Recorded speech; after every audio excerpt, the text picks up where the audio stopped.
The Oversight and Investigation Subcommittee will come to order. The title of today's hearing is Fake It Till They Make It: How Bad Actors Use Astroturfing to Manipulate Regulators, Disenfranchise Consumers, and Subvert the Rulemaking Process. Without objection, the chair is authorized to declare a recess of the subcommittee at any time.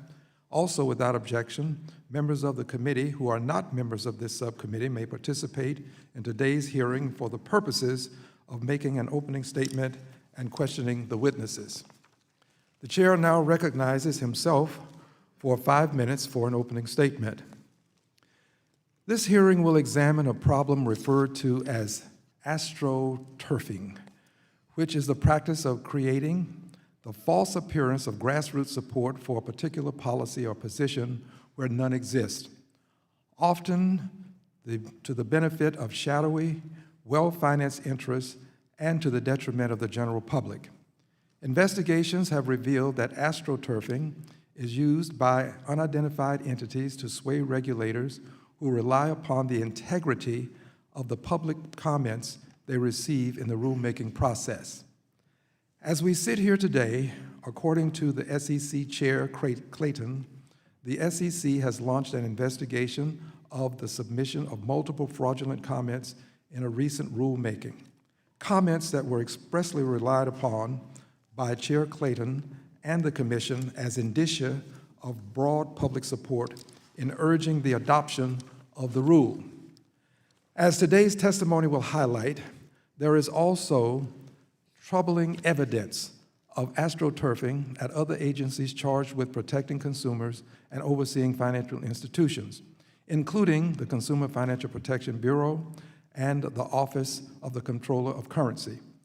We have learned, and we learn every day, of new ways that the Trump administration is working across federal agencies to roll back consumer protections, civil rights, fair housing protections, access to health care for low and middle-income Americans, minorities, LGBTQ+ Americans, and others. We cannot allow this ever-expanding injustice to be compounded by nefarious actors who would manipulate regulators by fabricating comments. Today, we are fortunate to have a panel of distinguished witnesses who will describe the federal notice and comment framework, the flaws and opacity inherent in the current public comment process, the pernicious impacts of these flaws on rules and rule makers, the potential of such flaws to cast doubt upon the legitimacy and integrity of the federal rule-making process by this administration. At a time when Americans, more than ever, are questioning the propriety of actions taken by federal agencies and our most senior government officials, it is especially important that we fully understand the scope of this problem, its implications, and what we must do to restore trust in the integrity of public comments, rulemakings, and our regulators. I now recognize the ranking member, Mr. Barr, for a 5-minute opening statement. Thank you, Mr. Chairman, and thank you to our witnesses for appearing today. A key tenet of the Administrative Procedure Act's notice and comment period is the availability of a forum for citizens and interested parties to voice their thoughts, concerns, and opinions on proposed rules that will impact them or their businesses. As legislators, we provide oversight over the regulatory agencies as they implement the laws we write. But public input on pending rules is also important to allow regulators to hear directly from all interested stakeholders. Today, we are examining the impact on rulemaking of so-called astroturf or fake grassroots campaigns. Large coordinated letter-writing campaigns are not new. They have been a key strategy of interest groups across the political spectrum for decades. Because letter-writing campaigns and grassroots advocacy are commonplace, regulators don't evaluate the comments on numbers alone. They have mechanisms in place to deduplicate comments and extract the valuable observations from each comment. Recently, the majority sent Comptroller Otting and FDIC Chairwoman McWilliams identical letters about the public comment period for the proposed Community Reinvestment Act rulemaking. The letters ask for information about how the agencies vet public comments based on a report that an outside group may have submitted fishy comments during a completely different rulemaking at a completely different agency. When Comptroller Otting was before the committee last week, I asked him directly if there was any evidence of fabricated comments and how, if at all, such comments could affect his agency's development of a new rule. He said that this is a non-issue.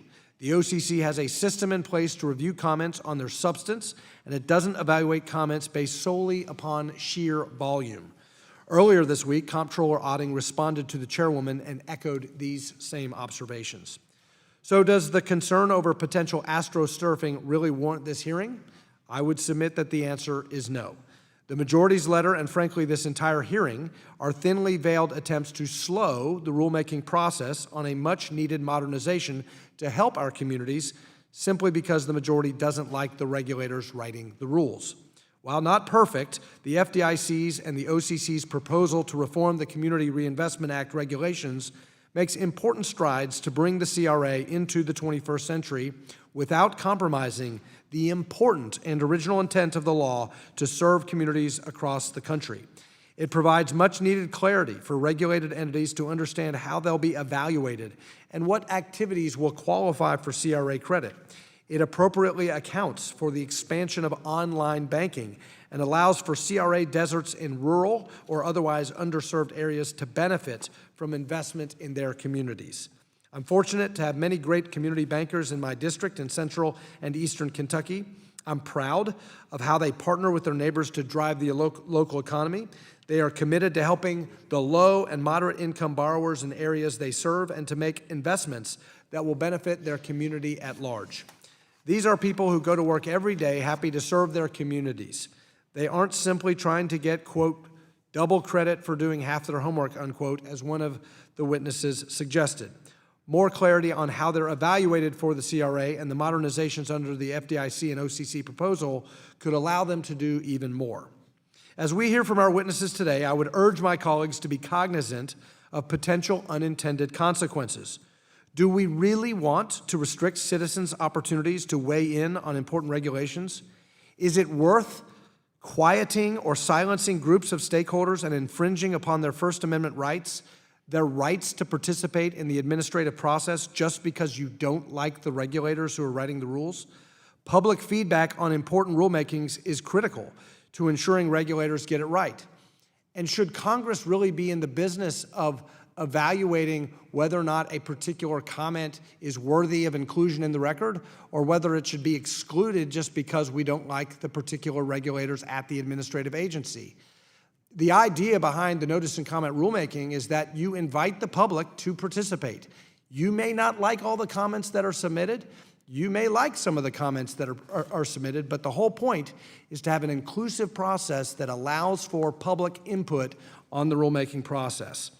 Thank you, Mr. Chairman. I look forward to today's hearing, and if I could, I'd like to ask unanimous consent in my remaining time to insert 4 records into the item: a response from Comptroller Otting to the Chairwoman's January 15, 2020 letter regarding the OCC's protocols regarding comments received during the rulemaking process, a response from Chair McWilliams to the Chairwoman's January 15, 2020 letter regarding the FDIC's protocols regarding comments during the rulemaking process, and 2 studies written by Dr. Bala on issues pertaining to astroturfing and the public comment period. Without objection. Thank you, Mr. Chairman. And finally, I ask unanimous consent to insert into the record the opening statement of the ranking member of the full committee. Without objection. Thank you. I yield back. Gentleman yields.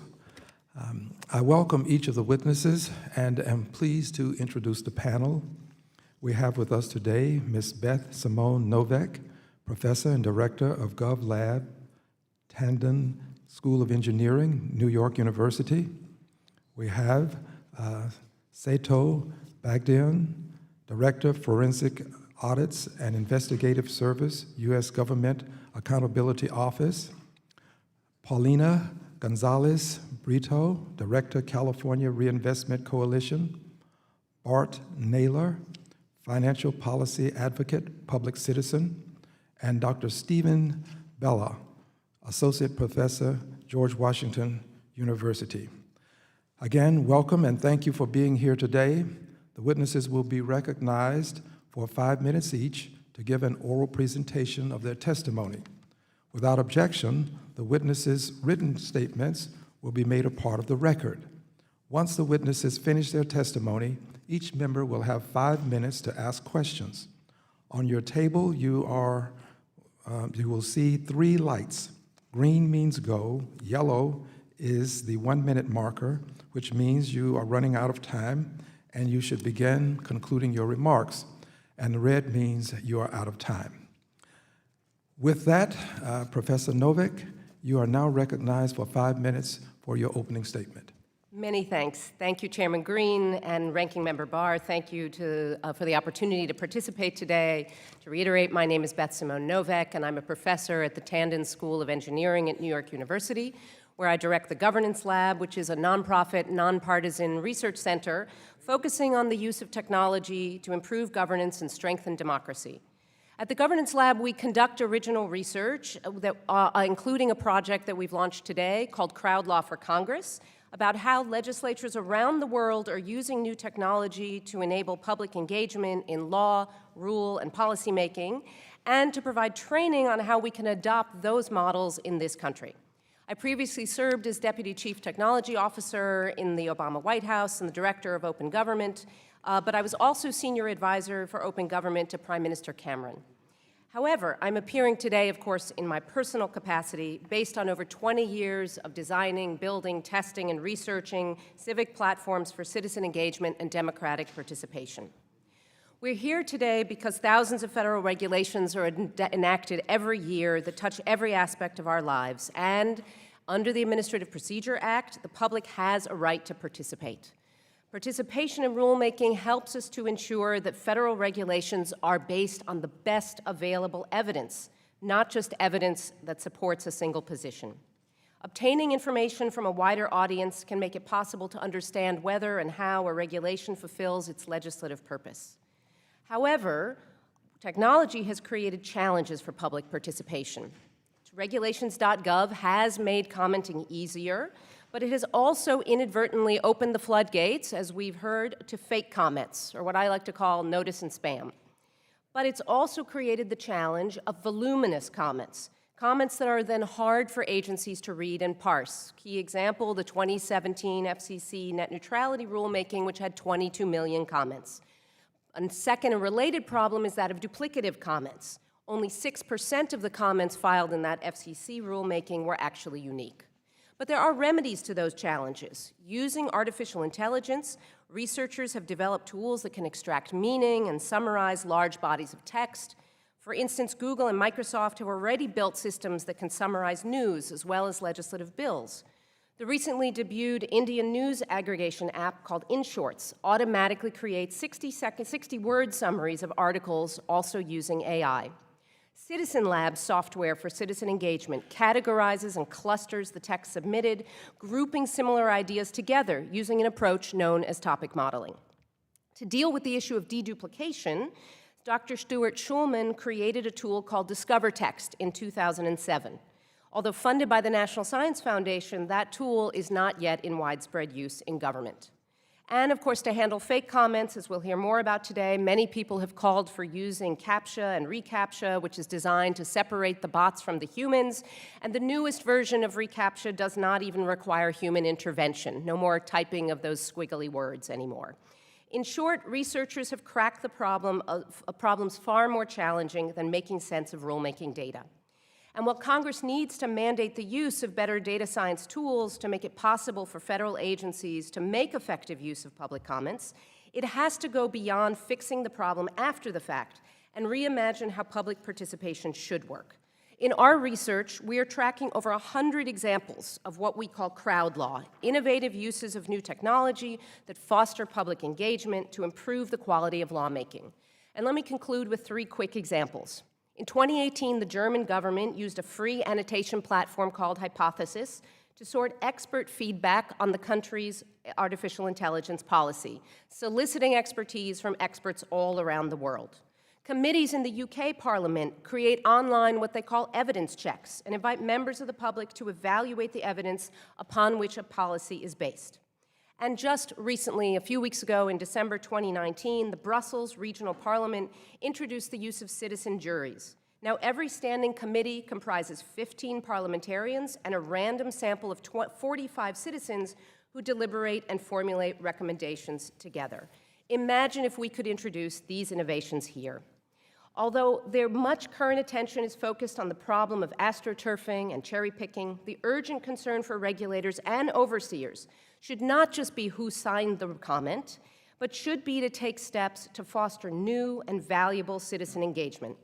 Failure to redesign public participation for the digital age will only put us further behind the growing number of advanced nations that use new technology today to tap the collective intelligence and know-how of their citizens and to improve the effectiveness and the legitimacy of the rulemaking process.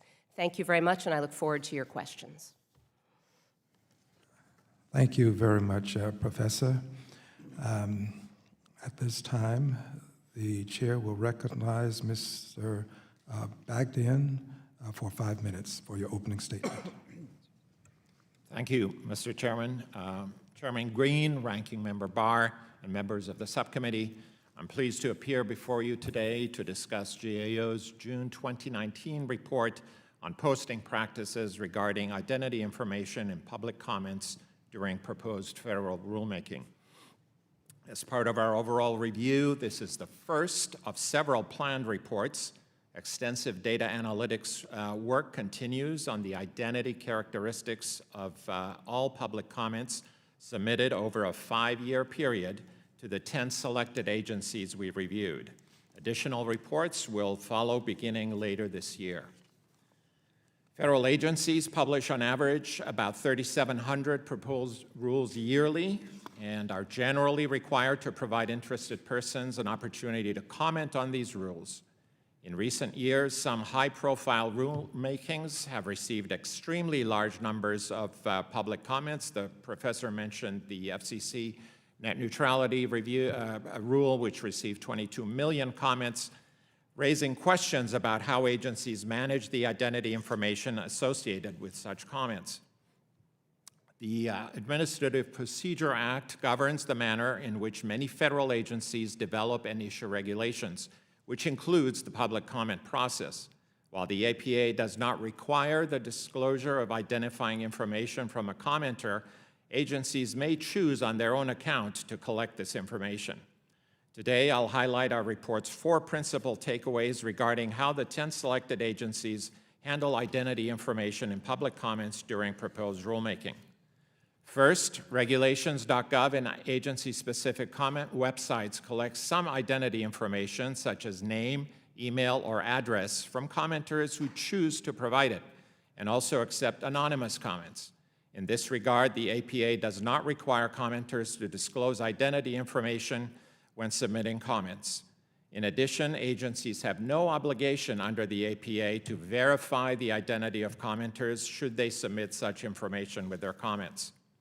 Second, 7 of the 10 selected agencies have some internal guidance associated with the identity of commenters, but the content and level of detail varies, reflecting differences among these agencies.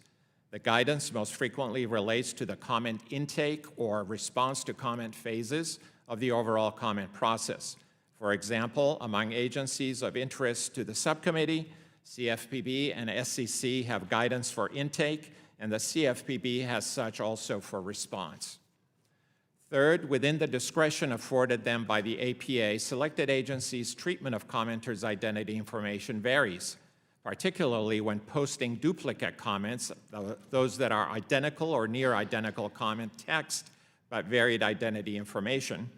Generally, agencies told us that they, 1, post all comments within the comment system, or 2, maintain some comments outside of the system, such as in email file archives. However, within these broad categories, posting practices vary considerably, even within the same agency or rulemaking docket, and identity information is inconsistently presented on public websites. For instance, SEC posts a single example of duplicate comments and indicates the total number of comments received, whereas CMS, the Center for Medicare and Medicaid Services, posts every duplicate comment individually with no indication of the total number of duplicates received. Fourth, selected agencies do not clearly communicate their practices regarding how comments and identity information are posted. According to key practices for transparently reporting government data, federal government websites should disclose data sources and limitations to help public users make informed decisions about how to utilize the data. In our June report, we made 8 recommendations to 8 different agencies in our review, including SEC and CFPB, to more clearly communicate to the public their policies for posting comments and associated identity information to regulations.gov and agency-specific comment websites. The agencies generally agreed with these recommendations and described actions they plan to take to implement them. Since then, SEC has implemented its recommendation in September 2019, and CFPB has reported planned actions to do so. Chairman Green, this concludes my remarks. I look forward to the subcommittee's questions. Thank you. Thank you for your testimony. Ms. Gonzalez-Brito, you're now recognized for 5 minutes. Thank you, Chairman Green, Ranking Member Barr, for the opportunity to testify today and to the committee for holding this important hearing. Good afternoon. The California Reinvestment Coalition is the largest statewide reinvestment coalition in the country. Soy orgullosa de ser hija de inmigrantes de México because immigrants work hard every day and contribute to building our nation. The Community Reinvestment Act, CRA, is, as Congressman Meeks described it, at its core a civil rights law. The law is meant to address discrimination in lending based on race, known as redlining, by ensuring that banks meet the credit needs of all communities, especially low-income and communities of color. The significance of the public participation process articulated in the law cannot be overstated. Through public participation, communities help ensure banks meet their obligation under the law. In the One West CIT mega merger of 2014, CRC, our members in Southern California, and local community members engaged in the CRA's public process with the hope that through our engagement, we could ensure that the soon too-big-to-fail bank would fulfill its CRA obligations. As community opposition to the merger grew, Comptroller of the Currency Joseph Otting, then CEO of One West Bank, took the unusual step of soliciting support for the merger from his Wall Street contacts and business partners where there is a clear conflict of interest by asking them to submit a form letter posted on the bank's website to the bank's regulators. We were later contacted by an individual who also sent a complaint to One West regulators who were upset that an unauthorized email was submitted using his name and address in support of a bank merger he seemingly had never heard about before. The comment letter submitted in the person's name appears identical to the form letter on the One West website that Mr. Otting had sent to his Wall Street friends. The complaint confirmed our worst fears. Our research of the letters of support that were submitted in favor of the One West Bank merger uncovered a number of anomalies. Of 593 petitions in support of the One West merger, nearly 100% had Yahoo email accounts. This oddity heightened our concerns, given Yahoo's relatively small share of the email market. In addition, if the timestamps on the email are accurate, there was an extremely large number of petitions sent to the OCC and the Federal Reserve around 2 a.m. on Valentine's Day. In a review of 25 of those petitions, nearly half could not be verified by the United States Postal Service as legitimate addresses. Further research found approximately 1/3 of emails sent to the addresses of these supporters of the merger bounced back. How many of these so-called supporters of the merger were not supporters at all, or were not even real people for that matter? We do not know. Mr. Otting led One West Bank during this merger, and serious questions remain about the integrity of the public comment process during its merger with CIT. Despite our calls for an investigation, there never was one.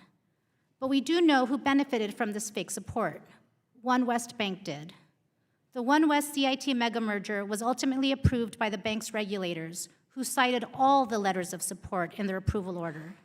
Now, Mr. Otting is Comptroller of the Currency and charged with the oversight of the public comment process during the CRA proposed rulemaking, and we have several concerns.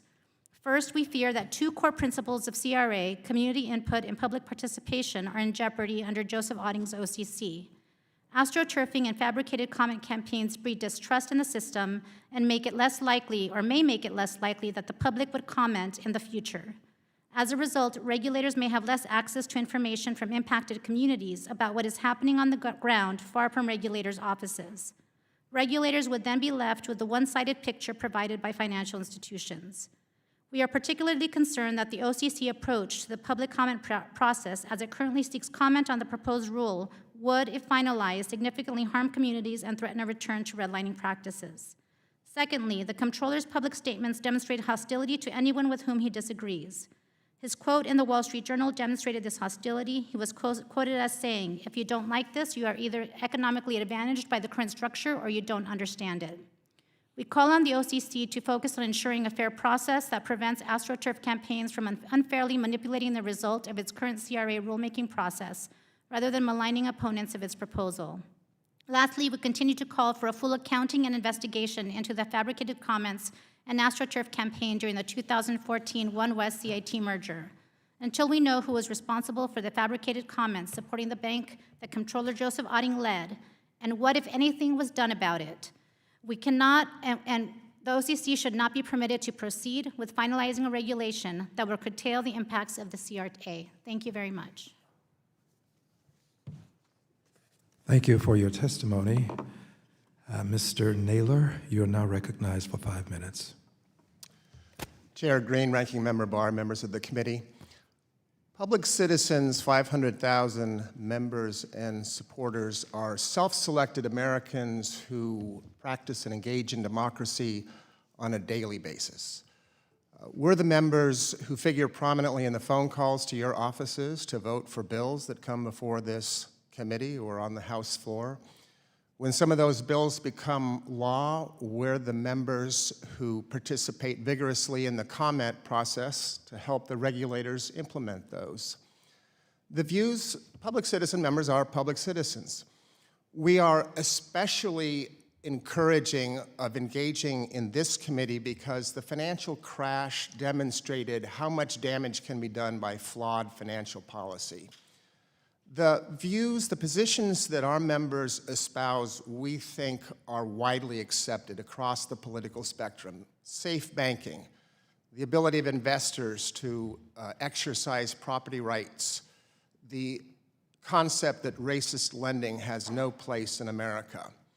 And so when we see a rulemaking docket filled with comments purportedly from the grassroots that celebrate a redlining bank or that argue about reducing property rights for shareholders, we're suspicious. And when we scratch the surface of these grassroots, what we often find is plastic, is AstroTurf. Case in point, shareholders have the ability to bring resolutions before a company's annual meeting. One of the popular ones is calling on companies to disclose their political spending. Sometimes these resolutions are adopted. Corporations don't like this. They haven't liked this for a long time, and they have mounted an effort to gut shareholder resolutions. And Chair Clayton of the Securities and Exchange Commission answered that appeal a couple of months ago with a proposal to do just that. But he did not say that he was responding to corporate interests. No, he said that he was responding to Main Street investors, to a military veteran, to a police officer, to a retired teacher, to a retired couple who had written in. Bloomberg News surveyed these 7 supposedly randomly selected letters, found them to be fake. These were relatives of the corporate lobbyists, the uncle, the brother, the in-laws. When Chair Clayton testified before the Senate Banking Committee, Senator Van Hollen said that he'd been duped. We think that may be charitable. Second case, my colleague, Ms. Gonzalez, has documented the massive fabrication AstroTurf comments coming out of the One West CIT merger. But why? Why wouldn't one engage in such fabrication? Well, one possibility is buried into the merger document that said that CEO Otting was going to be paid $24 million if this merger went through. It was in the form of an employment contract that said if you last 3 years, you get this much every year. But if you're terminated, then you get the full $24 million. And he was, in fact, terminated a few months into the merger document. What to be done? What should this committee do? First and foremost, as public citizen members are frequent commenters, what we would like is the glide slope from opinion to the landing path into that regulatory agency to be smooth. We do not want impediments. That said, we don't want competition with fabricated comments. Federal law already provides under 18 U.S.C. 1001 that it's a crime, a federal crime, to misrepresent, to lie, to make fabrications to the government. Unfortunately, to our knowledge, the number of cases that have been brought under that federal code is 0. We think without penalties, there is no deterrence. In the case of Chairman Clayton, we've already asked the Inspector General to look into why it is that he would be informed by 7 fake letters. He did not reference the Public Citizen letter, the AFL-CIO letter, the CalPERS letter, the Colorado Pension Fund letter, the Texas Pension Fund letter. He just happened to those 7 random letters. We hope and we have reason to believe the Inspector General will be looking into that. In conclusion, Mr. Chair, we think that the public comment process is important, and we look forward to working with you to make sure that the likes of public citizen are able to continue to exercise our democracy rights. Thank you. Thank you for your testimony. Professor Bala, you're now recognized for 5 minutes. Thank you. My name is Steve Bala. I'm an associate professor of political science, public policy and public administration, and International Affairs at George Washington University. For the past several years, along with several colleagues at GW, I've been conducting research on mass comment campaigns in agency rulemaking. By mass comment campaigns, we mean collections of identical and near duplicate comments that are sponsored by organizations and submitted by group members and supporters. We asked 3 questions about mass comment campaigns. Who sponsors them? What do they say? And how do agencies handle them? Now, we've focused so far in our research on the Environmental Protection Agency.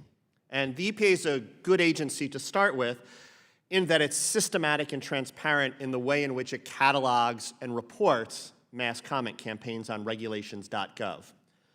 So when the EPA identifies a mass comment campaign, it creates a record on the website. This record includes the identity of the sponsoring organization, if that's known. It also includes a statement of the number of comments that are submitted as part of the campaign. And it includes a single illustrative example of the campaign's comments, usually through a PDF or Word attachment. Our analysis is based on more than 1,000 mass comment campaigns that occurred during EPA rulemakings over a recent 5-year period. So who sponsors mass comment campaigns? Well, there's a diverse mix of sponsoring organizations. Mass comment campaigns are regularly sponsored by environmental advocacy groups, labor unions, progressive organizations.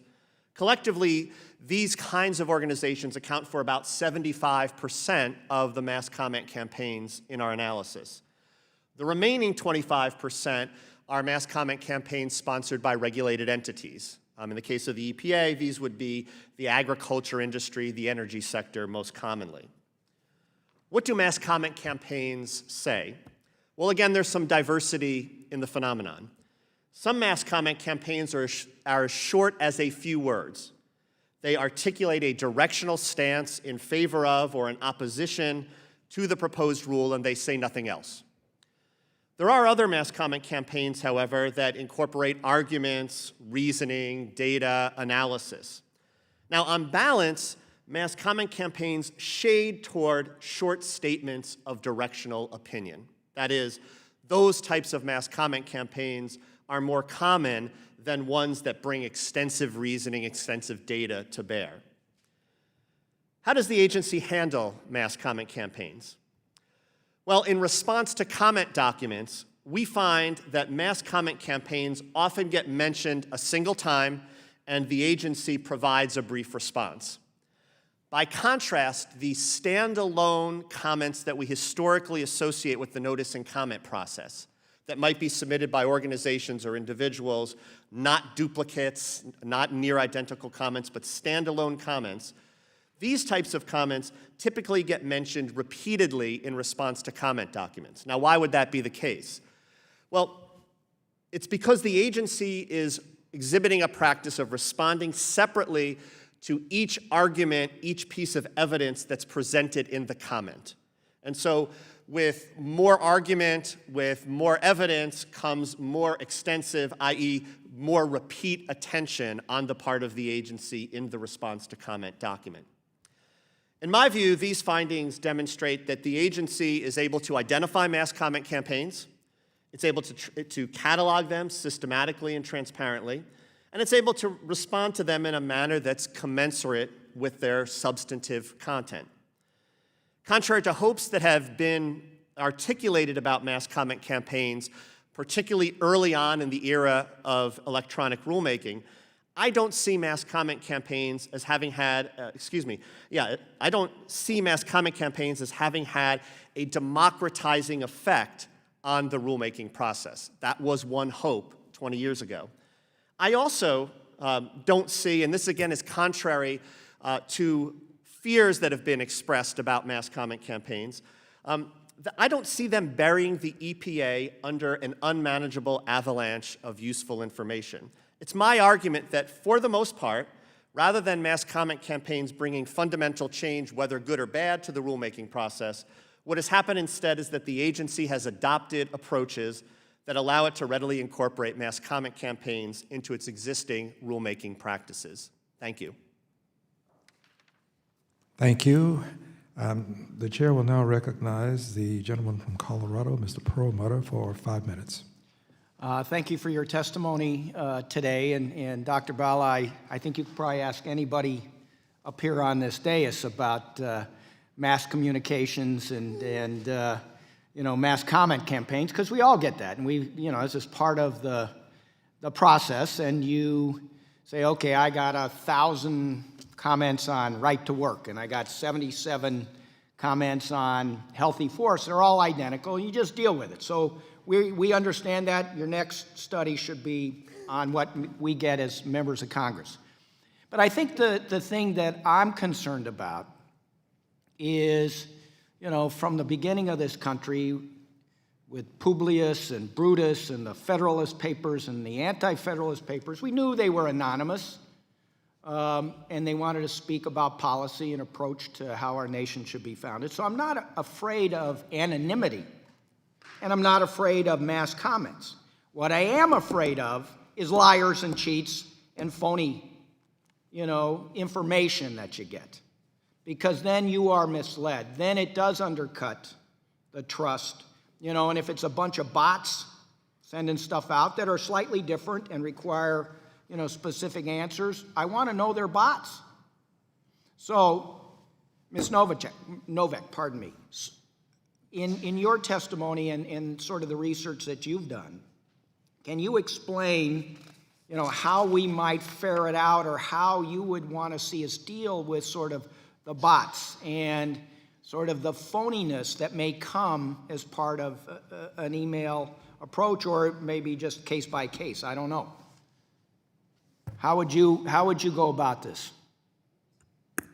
Thank you. Thank you for the question. So I think you're asking very much the right question, that what we need to be asking as a corollary to the issue of what do we do about the fake comments, the related or flip side of that is the question of how do we extract the valuable meaning from this corpus of information that we have. We have a large quantity, maybe mass commenting, as Professor Bala has mentioned, maybe duplicative comments, maybe a large volume of individual comments.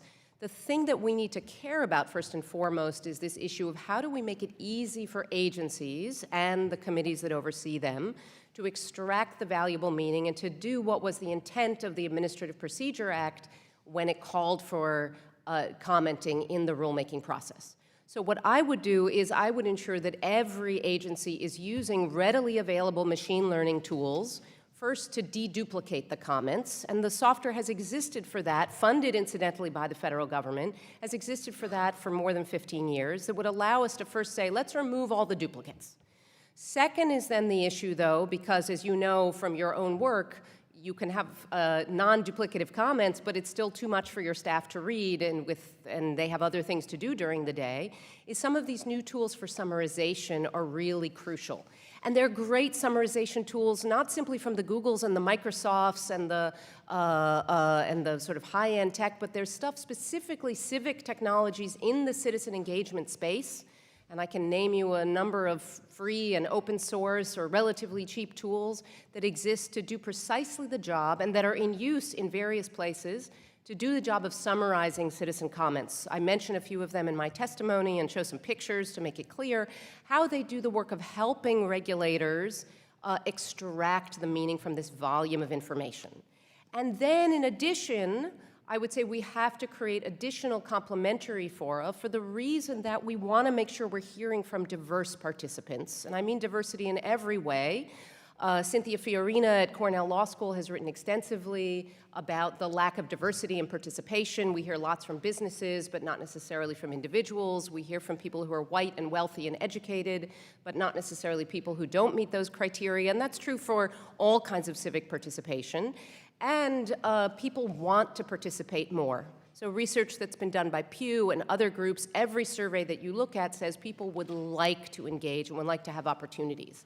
So I would like to see us do more to actually create fora beyond the fill-in-the-box that's available on regulations.gov to push out rules, to push out the opportunities to comment in the way that, again, other legislatures and agencies in other parts of the world and in our own backyard are beginning to innovate with using tech to create multiple opportunities for citizens to comment.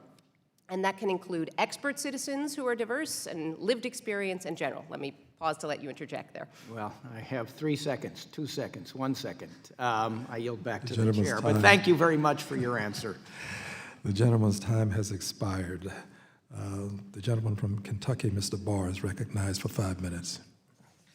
Thank you, Mr. Chairman. Thanks for holding this hearing, and thank you to our witnesses. I was very interested in the witnesses' ideas, and I appreciate your insights into this. Let me start with Mr. Is it Bagdoyan? Bagdoyan. Thank you, and thank you for the GAO's work in this area. I was interested in your report about how different agencies are taking different approaches with this, and it does appear from your report that many of these agencies are taking your recommendations and responding to adopt policies and communicate those policies on how they intake comments. Do you believe that the APA itself should be amended to standardize this process more, as opposed to just responding to GAO admonishment? Or, as maybe in reference to Dr. Bala's commentary, different agencies may have different approaches. Is that the right approach? Which is the right approach? Uniformity, or allowing different agencies approach this in different ways based on their own circumstances? Well, that's a great question, Mr. Barr. I probably won't be in a position to give you an exact answer right now. I would point out that the APA does allow comments to come in any shape or form. The agencies have discretion to treat those comments as they best see fit, which is, I think, what our report on policy and practice shows.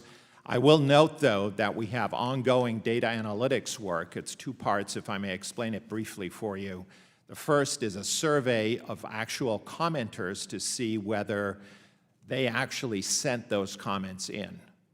So that will be one significant data point for us to analyze. And then we also have ongoing work where we're analyzing tens of millions of comments that were submitted to various agencies during the 5-year period covered by our work.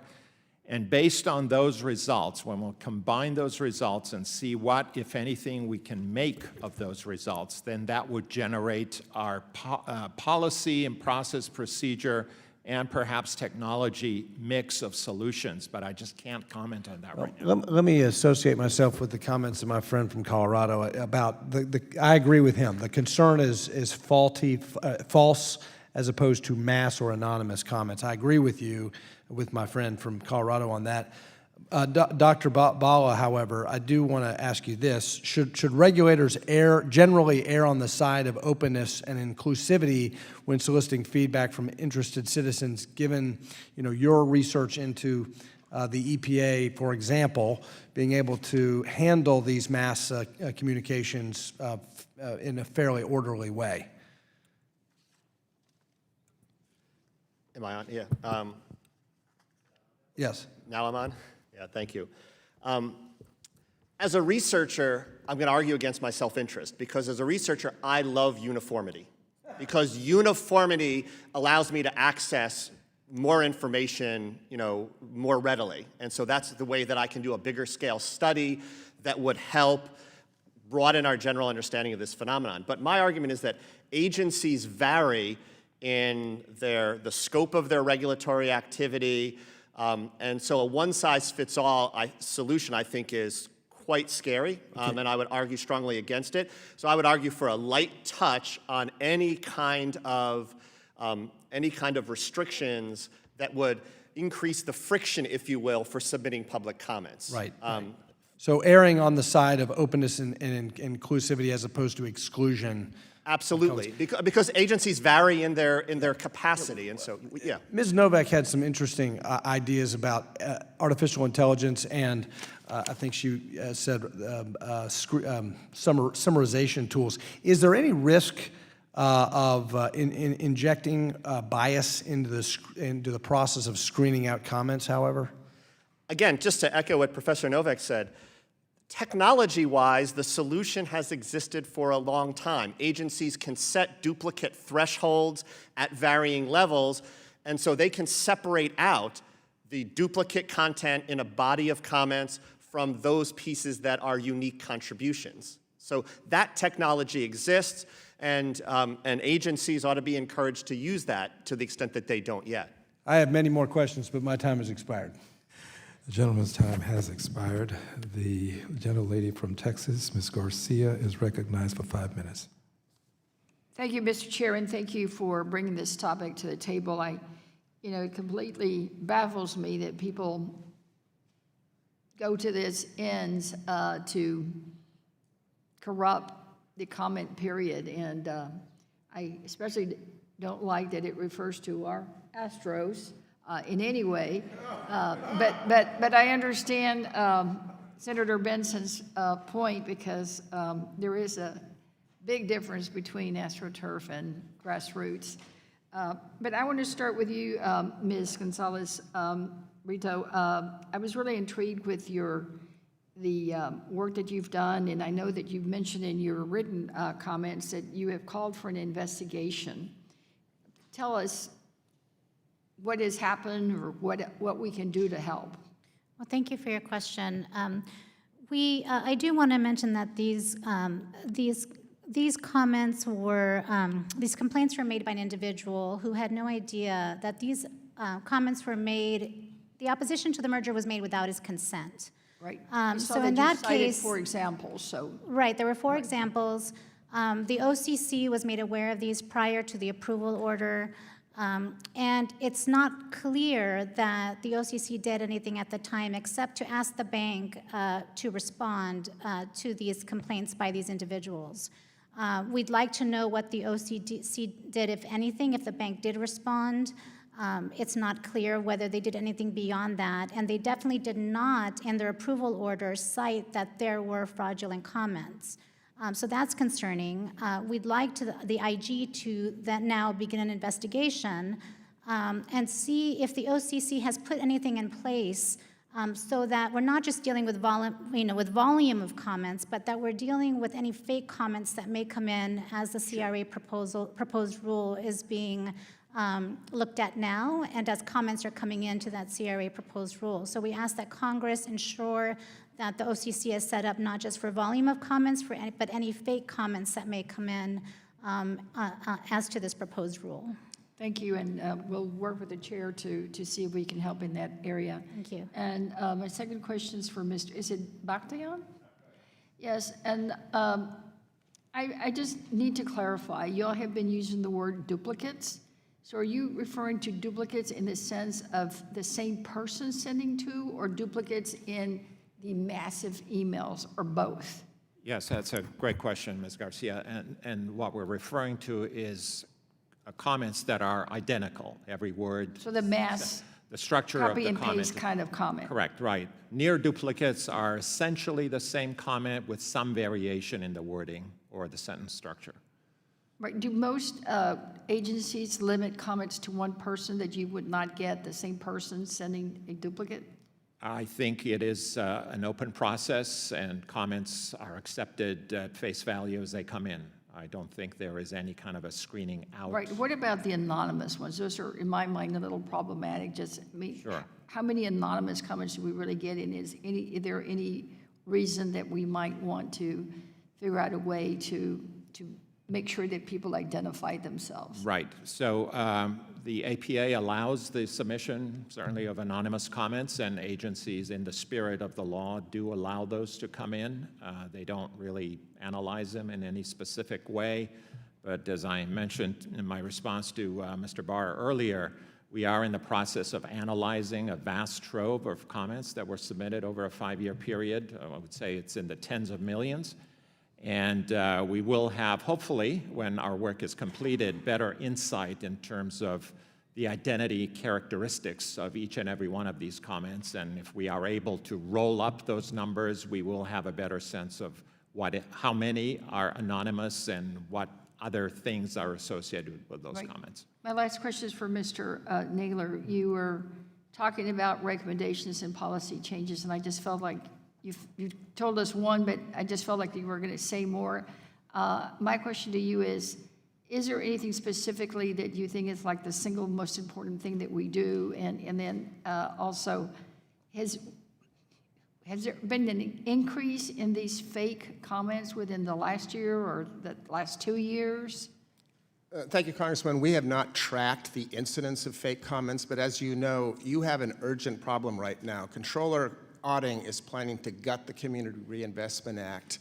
Chairman Clayton is planning to gut shareholder resolutions, and both of these are being based in part on astroturfing. So if this committee can communicate in any way that that should not stand, then I invite you to do so.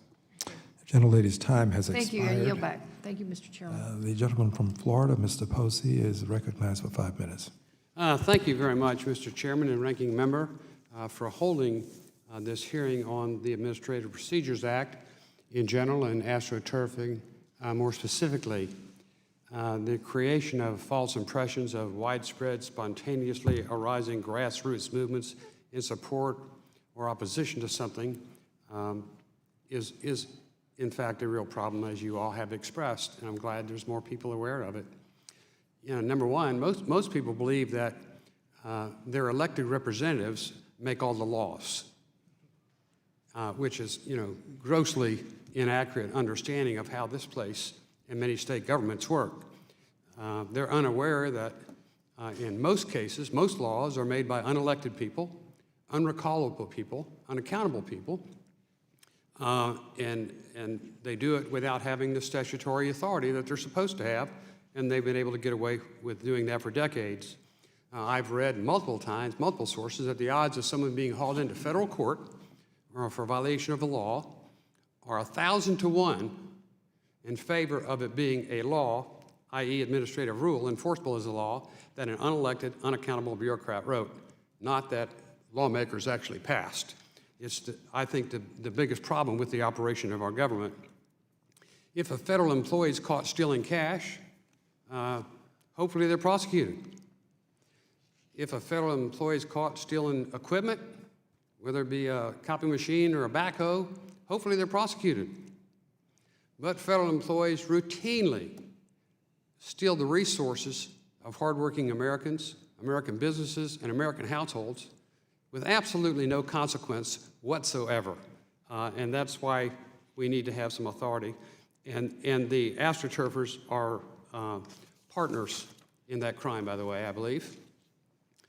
You know, every member of Congress gets a copy every day of the Federal Register, which is mostly administrative rules, proposed changes, rules, executive orders. Yeah, and they range from that thick to 5 a day this thick. And I don't know a single member of the House or the Senate that reads them because we can't do anything about them. We've abdicated total control to the unelected, unaccountable bureaucrats, and the only way we can change any rule that they make is to pass a bill in opposition to it, and you all know how simple that is up here to do, right? Dr. Ballard mentioned the EPA. I mean, the EPA has outlawed the use of glider kits based on flawed information, criminal information that's been deemed false. They won't change their rule. You mentioned it. That's just one of many. The FDA, how well-intended can you be, but you want to put all the premium cigar manufacturers out of business so that children don't smoke premium cigars. I guarantee you there's not a child in the United States of America ever smoked a premium cigar. They don't have the statutory authority to do that. They've been confronted with it, and instead of admitting they're wrong, what do? They give the industry the finger and say we're going forward anyway. Even the CDC seems to have engaged trolls and astroturfers when they want issues forward. So the last time Congress addressed the Administrative Procedures Act to change it, to try and make it right, they basically said, well, you have to do a cost-benefit analysis on any rule that causes over $100 million impact. So if you just impact every family in the United States by the total of 999 million, 900, et cetera, you don't have to do anything. And of course, a lot of the agencies don't comply with that requirement. So, you know, it took 8 years to fix this problem in one state, and we haven't even started to kick off here. Maybe this hearing will serve as a kickoff, Mr. Chairman, and if it is, I applaud you for that. And almost running out of time here. I wish I could tell you about how we fixed it in Florida. It's a riveting story, but Dr. Bagdoyan, are you aware of any rulemaking processes that have gone into litigation based on alleged astroturfing? I am not, but we can certainly look into it and get back to you, sir. Okay. Dr. Ballard? I'm not aware of any either. Is anyone? Okay. It seems likely that mass comment campaigns will be seized on by a rulemaker when they support a position that the rulemaker has already embraced and otherwise ignored. Have any of you seen instances of that before? You're smiling. I think we all have if we're honest about it, but Ms. Novak? It's not a phenomenon of new technology. We always like the evidence that supports our point of view. Yeah, okay. All right, Mr. Chairman, I say I'm out of time. I yield back. Thank you. The gentleman's time has expired. The gentleman from Ohio, Mr. Davidson, is recognized for 5 minutes. Thank you, Chairman. I thank the committee and our guests for an important hearing, highlighting the tension between the way we make our laws, the way we regulate the country in the absence of laws, and frankly, the impact on the American people. So, as has been highlighted, my colleague, Mr. Perlmutter, really going back to the origins of the country and the ability to make private comments. Sometimes today, that's under the biggest attack. I would say in this committee in financial services, the ability to have some modicum of privacy with your financial life is heavily diminished. And when I hear people say, oh, we should know the identity of everyone that comments, are we really proposing something along the Bank Secrecy Act where you have know your customer provisions for every comment that comes in? And should every congressional office only do that if they're constituents? And clearly constituents are only citizens, so we should discount the non-citizens, right? So when you look at how you go down the way this goes, as has been highlighted, we all receive comments from many forms where people duplicate them. They're individuals, they're organizations across the political spectrum. I seem to get a lot from some group called the resistance movement. Resist bots, any number of resist, #resist things show up in my comments. And I can't imagine there's any incentive for this group or group of people, individuals, to dump these comments on as we're viewing legislation. But of course it happens. And the same thing happens through our regulatory state. And as Mr. Posey highlighted, it can be really high stakes. So we have regulators in position, and I really think that the remedy has to be that we have to reclaim the Article I powers of this body. And frankly, we need to, have a government that is only big enough to fit inside the Constitution, that we in Congress do the things that are enumerated, and we reserve to the states the things that aren't enumerated, because there is more local control on those things. And I will say there's a clear consensus that the federal government and Congress should do some things that aren't enumerated. For example, health care, not an enumerated power. Broad consensus, we should have some sort of federal role there. We could amend the Constitution and make it clear exactly what is the expectation. Those are high bars, and in the absence of our action here in Congress, we've simply said, well, you know, this would be really important. Like the EPA, we want clean air and clean water, y'all figure it out. And then when they do it, as we saw, Dr. Bala, you highlighted, particularly with the Waters of the USA action, you know, a regulatory agency using something called thunderclap to spoof comments, total fake comments, the epitome of astroturfing by a regulatory agency to support what they wanted to do anyway. Causing great harm to industry, to farmers especially, whose comments were disregarded, not taken into consideration. And thankfully, in that case, the system worked as it should. Congress reclaimed its authority. We moved it through the House, the Senate, and the President signed it, and we revoked it. And in the interim, the courts worked as they should and said, this exceeds your constitutional authority. It's outside the bounds. So Dr. Bala, could you highlight, given the background that you do there with the EPA, kind of the tension that exists and what worked well and what do we still need to address? Sure. I mean, one question to ask is, do comments matter? And I want to separate that question into two parts. Does the forum through, or the venue through which the comment comes in matter, mass comment campaigns versus standalone, and separate that from the identity of the commenter? And so what we find is that actually there's quite an overlap in the EPA's context in terms of who does mass commenting versus standalone comments. And so, so it's hard for us to separate out, is it the mass comment campaign, is it the venue itself that's mattering, the vehicle of delivery that matters, or is it what's actually said? According to the Administrative Procedure Act, it's substance that matters, not the identity of the commenter. And so to bring this back to the issue of anonymous comments, one thing you might be concerned about is their agencies can be quite powerful, as we've heard. They have a lot of authority, and there are stakeholders who might be in a vulnerable position if their identity when they criticize an agency is revealed. And I think we might want to tread carefully about limiting, about limiting anonymity in public commenting. The gentleman's time has expired. Thank you. The gentleman from Tennessee, Mr. Rose, is now recognized for 5 minutes.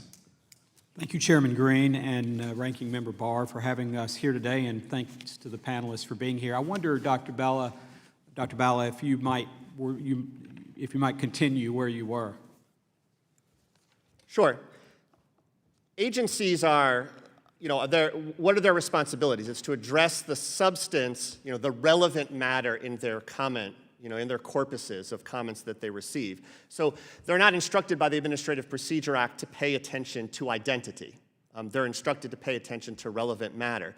And so, again, do comments matter? Well, in my experience, if we think about the administrative rulemaking process, it's a legal administrative process governed by the APA, but that, of course, occurs in the context of a larger political system. So what does that mean for us? Well, do we have evidence that mass comment campaigns affect the outcomes of rulemakings? I don't think we can say that, because in the period between a notice of proposed rulemaking and final rule, a lot of inputs happen into the system. There are public comments, there are ex parte communications, there might be advisory committee meetings.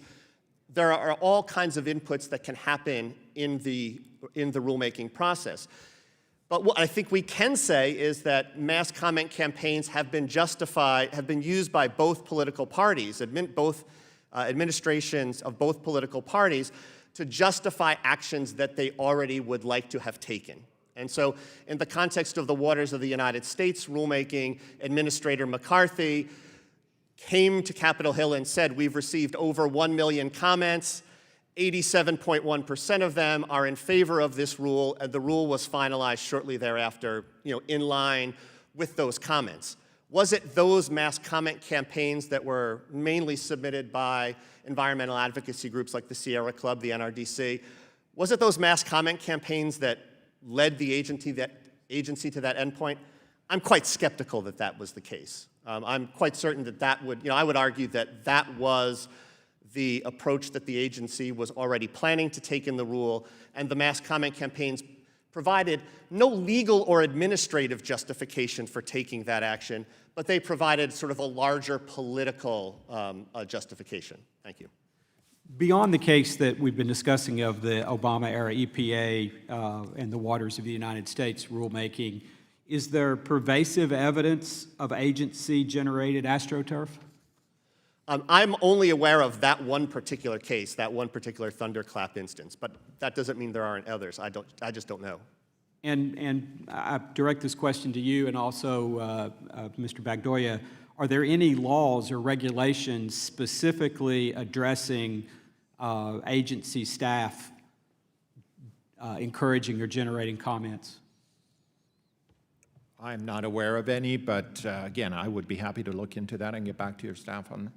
I would appreciate that. Are there any procedures that either of the two of you are aware of in place to monitor or detect agency personnel generating comments or encouraging comments beyond the normal opening of the comments for public comment?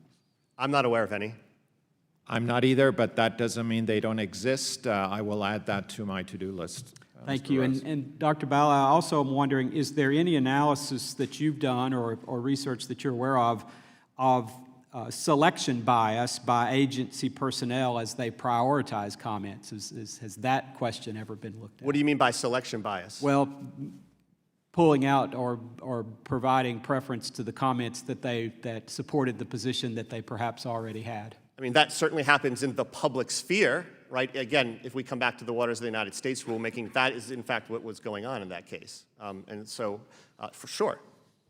And I'm wondering, I know one of the panelists talked about diverse comments or encouraging diversity among those commenting, but I'm curious if that doesn't, but I guess I would fear that that would become just a vehicle for soliciting the comments that you want to hear when they're absent from the voluntary comment process. Dr. Bala, have you seen anything that you can point to for us there?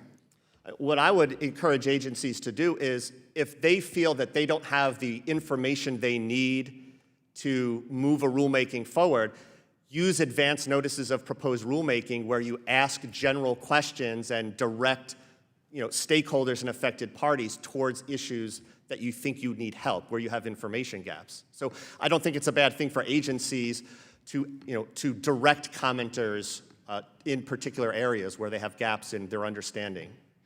The gentleman's Thank you, Chairman. time I has yield back. expired. The gentlewoman from California, Ms. Porter, is recognized for 5 minutes. Thank you so much. I appreciate the opportunity to join this subcommittee today. Mr. Naylor, in December, a few months ago, the nonprofit you work for wrote a letter to the SEC asking the Commission to investigate some suspicious letters submitted during the public comment period on a new rule that the SEC had issued. And that rule would shrink shareholders' rights to hold corporate interests accountable. And your letter raised concerns specifically about the actions, the comments of SEC Commissioner Clayton, and he had directly quoted some of these public comments to make the case for the proposed SEC's proposed rule. Who did the chairman say had submitted the letters, the comments, that he cited in support? It was a Frank Capra moment, in fact, when the chairman discussed these. He made reference to a Marine veteran and a retired teacher and so forth. And it was with some ceremony and reverence that he explained that these were Main Street investors that he had surveyed. Okay, so he cited an Army veteran and a Marine veteran, a police officer, a retired teacher, a public servant, a single mom, and a couple of retirees who save for retirement. Bloomberg News investigated and discovered that those letters were in fact submitted by a trade group. And the Bloomberg article is entitled, SEC Chairman Cites Fishy Letters in Support of Policy Change. Your letter, so that we believe these letters, these comments were actually forged. And your letter goes on to talk about at length about forced arbitration clauses, how damaging these arbitration clauses are. Explain to the committee how forced arbitration clauses relate to that shareholder proposal. What was at stake here for the American public in making this? Why is it important to get this right? There are only a few lines of accountability for corporations. There are the laws that you pass, there's litigation to support these laws, there are whistleblowers that we saw play out during the impeachment, and there is shareholder activism, which is when shareholders decide that they're going to make companies accountable. We saw this play out, or badly, or for better or for worse, with Enron, with Wells Fargo, and others. So on forced arbitration, ironically enough, a former Harvard professor, Hal Scott, believes that a certain company, in this case Intuit, should bind their shareholders to forced arbitration if they believe the company is misrepresenting its financial figures. And that's the kind of thing that a shareholder activist can do. Happily, shareholders rejected that, I think, 98-2. So that's where the two kind of converge. So can you tell the committee what astroturfing refers to? It's the title of today's hearing. Well, in our opinion, astroturfing is just fake grassroots. It's the appearance of grassroots commentary on something which, in fact, is the fiction generated by the very corporate interests that the likes of us are trying to control. And in your opinion, would you consider Chairman Clayton's reference to these fake comments of an Army veteran, a Marine veteran, a single mom, and a couple of retirees, would you consider that an instance of astroturfing? Or if not, beyond astroturfing, I mean, he represents that he did a random sample across America and just happened to put his hand into the jar of comments and selected these.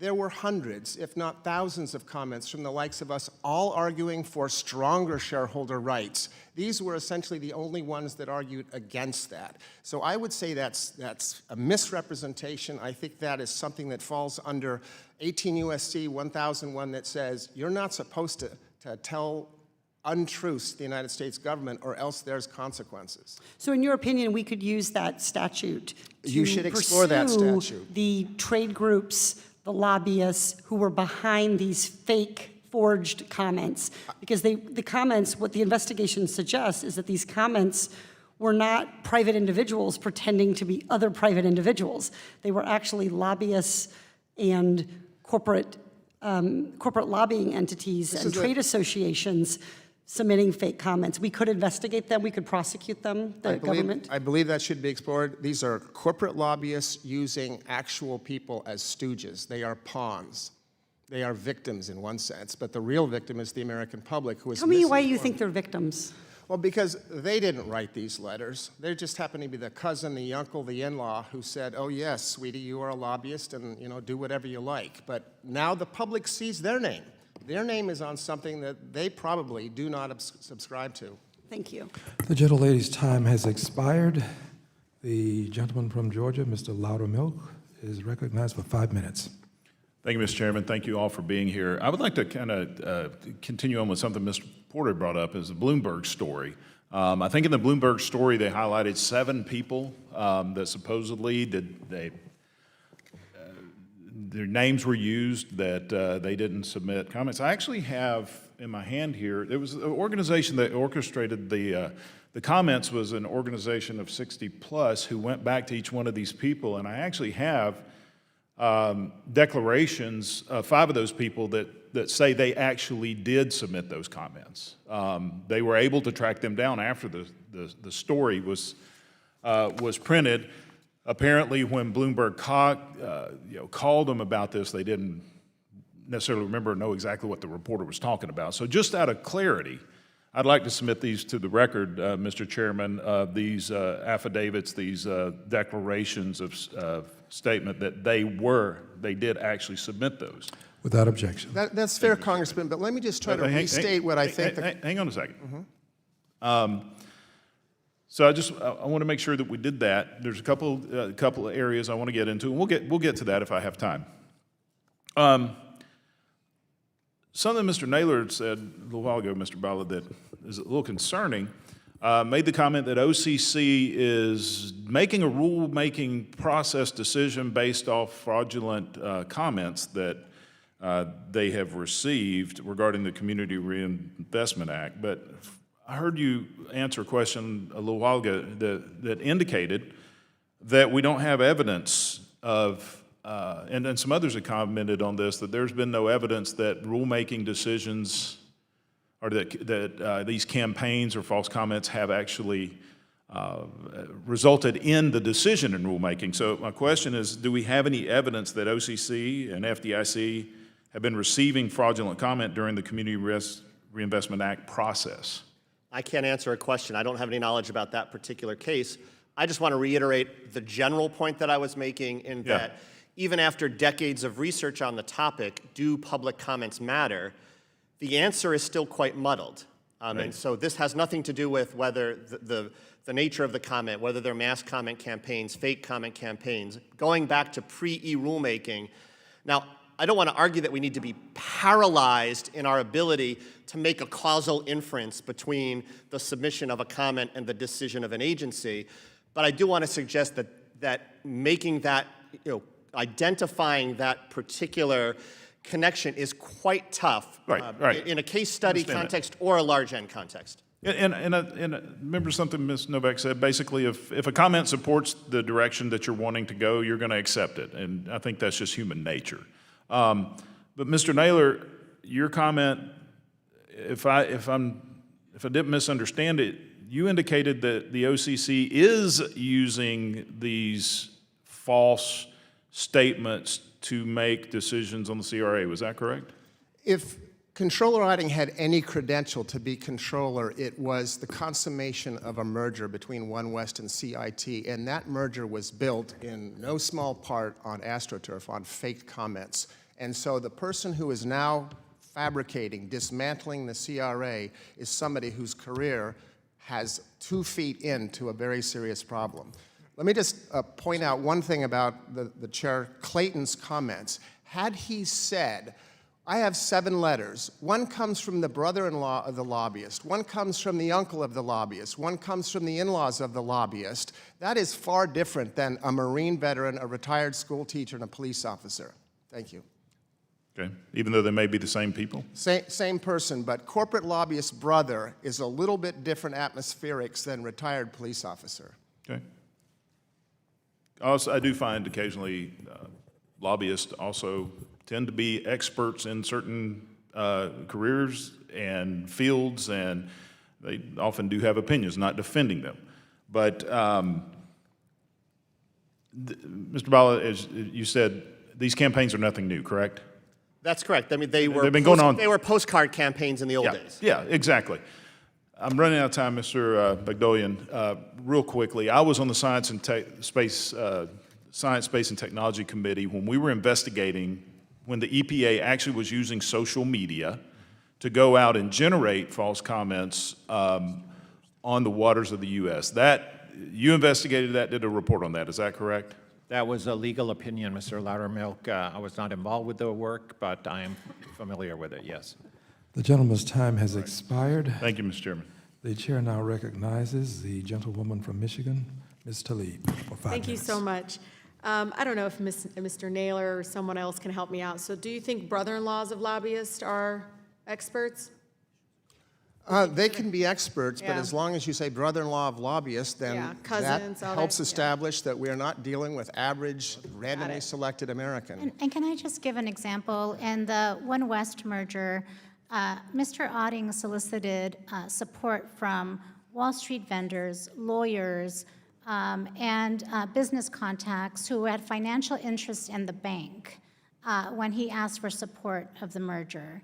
And so in that case, there was a clear conflict of interest in those he was asking for support. So I'm not sure I would call those experts in the community needs of the bank that was asking for support. Yeah, no, I agree. And conflict of interest is something that can really poison various institutions and policymaking. I agree. Mr. Naylor, help me out here.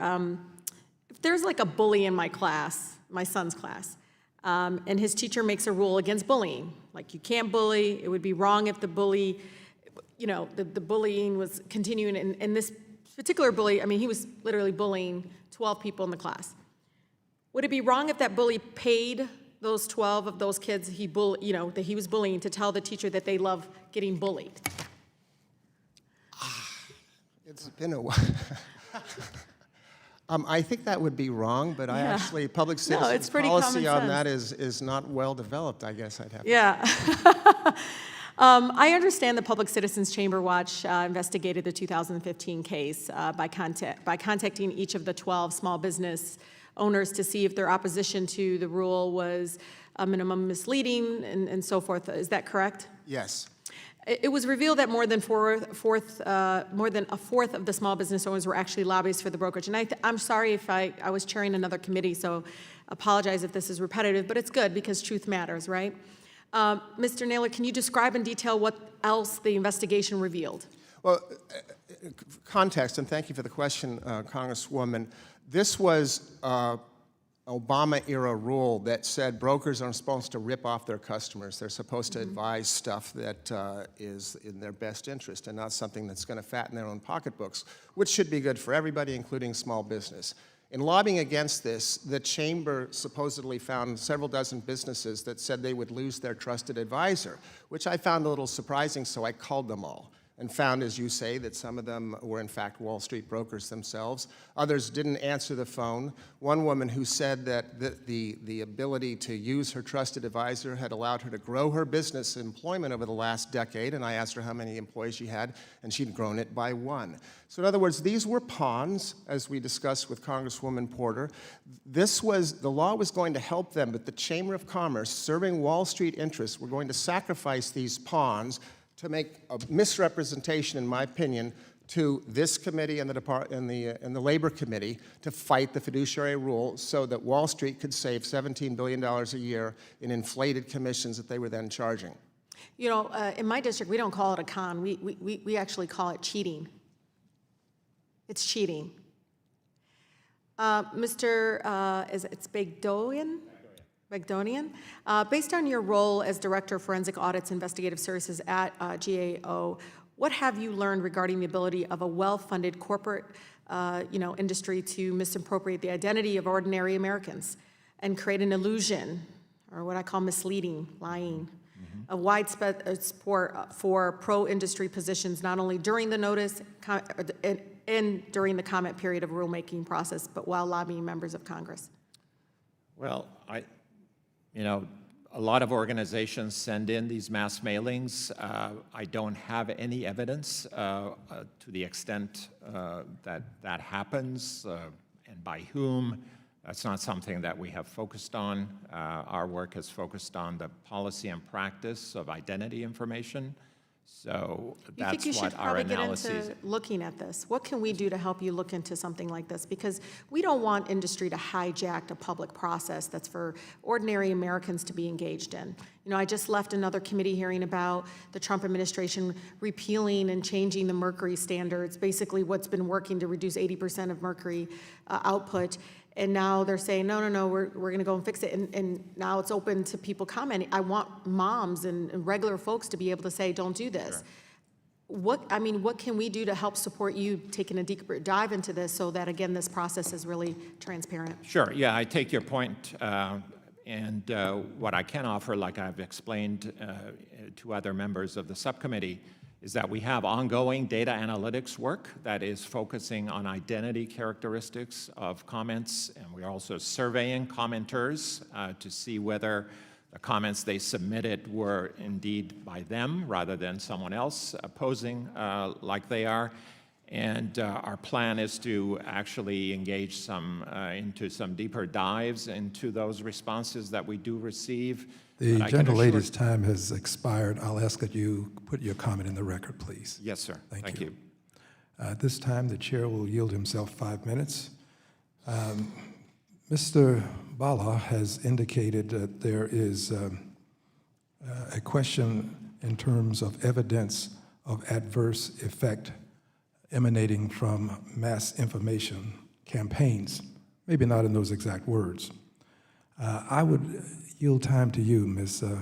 Gonzalez Brito. Can you give us some indication as to whether or not this was evidenced in the case that you've cited?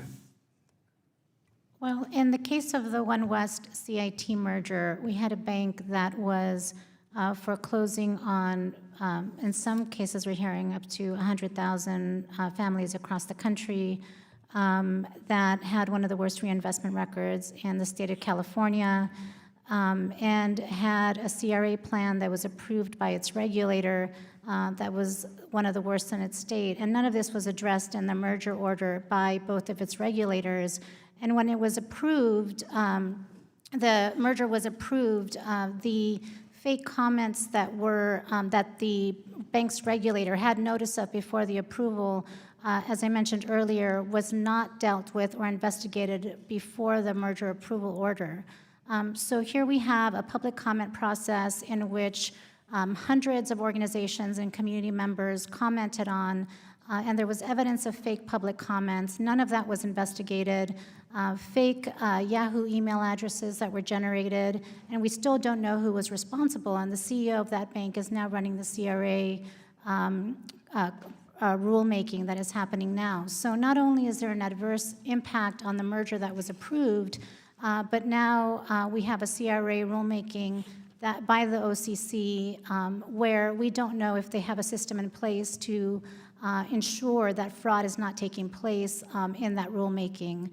So there's a lot of questions that need to be answered, an investigation that needs to take place, and we want to make sure that the public rulemaking process is, that there's integrity in that process. Mr. Naylor, I'm looking at your testimony, and you have indicated that with reference to the affair that Bloomberg uncovered, that the 60-plus group was funded by an entity. Would you care to express what you have given to me as your written statement? Well, 60 Plus is the group that's known to the public generally as a sometime Koch-funded group that fights for the right, fights against regulation, fights for that which gets in the Koch business's way. The false front in front of the effort to gut shareholder resolutions, we believe, begins and is generally overseen by the U.S. Chamber of Commerce. The false fronts have included something called the Main Street Investors Coalition, not very difficult to uncover because its own website, before it took it down in shame, said it was funded by the National Association of Manufacturers. Why are these guys upset?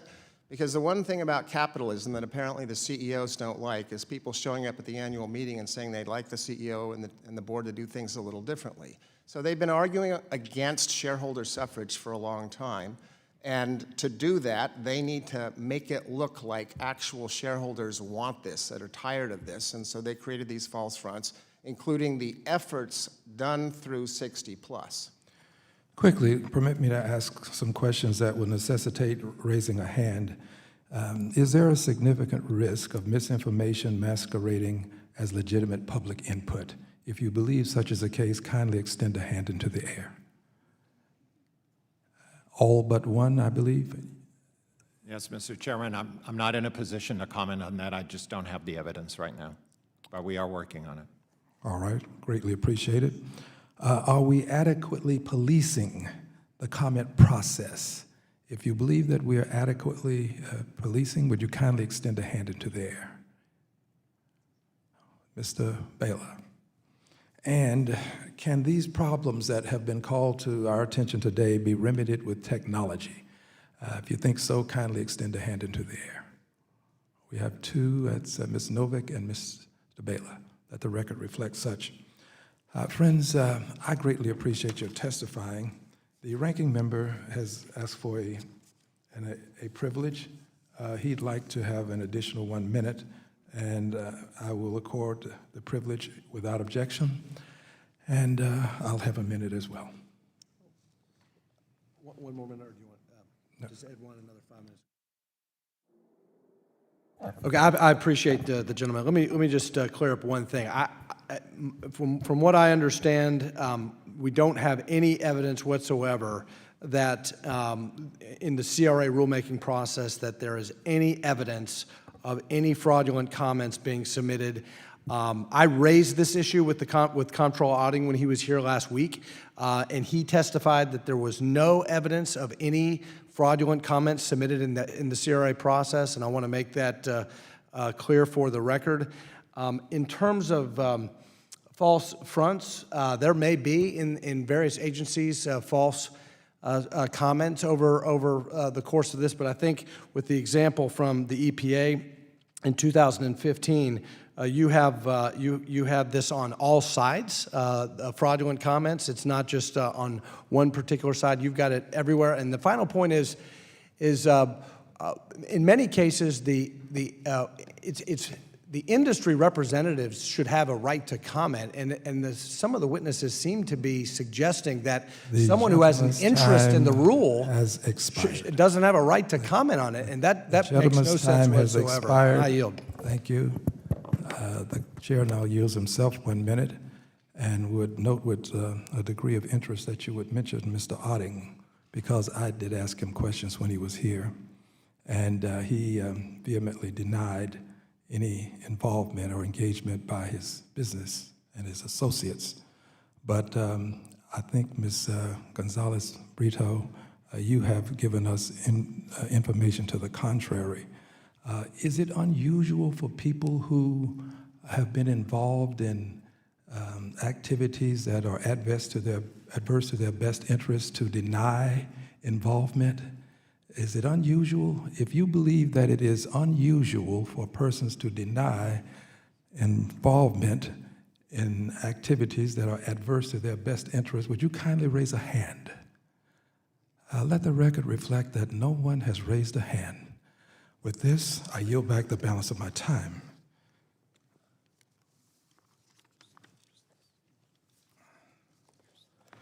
Without objection, on behalf of Professor Novick, I would like to offer for the hearing record a report that she has authored entitled Crowd Law for Congress, Strategies for 21st Century Lawmaking. I thank the witnesses for their testimony and for devoting the time and resources to travel here and share their expertise with this subcommittee. Your testimony today has helped to advance the important work of this subcommittee and of the U.S. Congress.